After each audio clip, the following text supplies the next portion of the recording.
Janet continued changing into a snake and kept finishing her neighbors day after day, to the extent that over 16 of her neighbors had died because of her. But here's the shocking part. Her husband had begun to notice something was not okay, because whenever Janet went out at night, something would happen to one neighbor by morning. She kept lying to him that she went for night prayers and other things.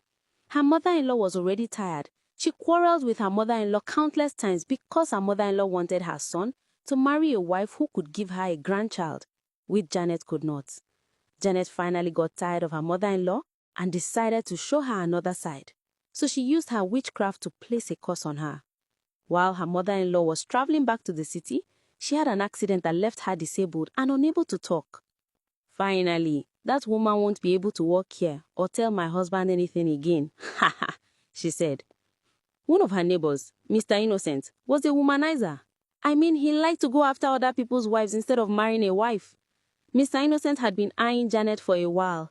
He saw how beautiful she looked and he had been thinking of a way to get to her, even though he knew she was married. So that sunny day, Janet was going out to the market, and boom, he approached her and told her he liked her. That sounds crazy, but he innocently believed that with money, you could convince any woman. You like me? Janet asked. Yes. Listen, I know you are married, but this is what we do. I know you need money. Your husband won't give you all the money you need because you are just a housewife. We, the big men, will give you what you want, just for one night, he said confidently. Janet laughed. Janet laughed in her mind.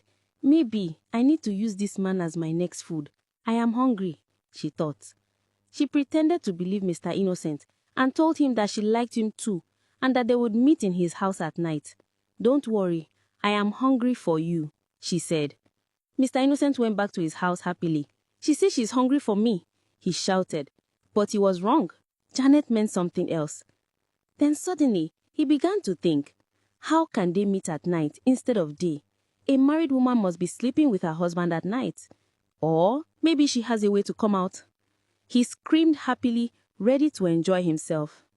The night finally came, but this time, Janet's husband was not fully asleep. Immediately, Janet stood up, and he secretly followed her. Janet didn't turn into a snake immediately. She just wanted to walk to Mr. Innocent before doing her thing. Her husband followed her and saw her walking into Mr. Innocent's house. Immediately, he felt heartbroken.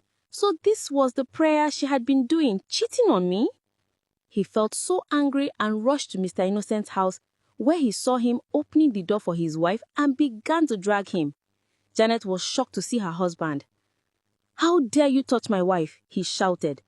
It got to the extent that he set Mr. Innocent's house on fire and also made sure he felt it with him.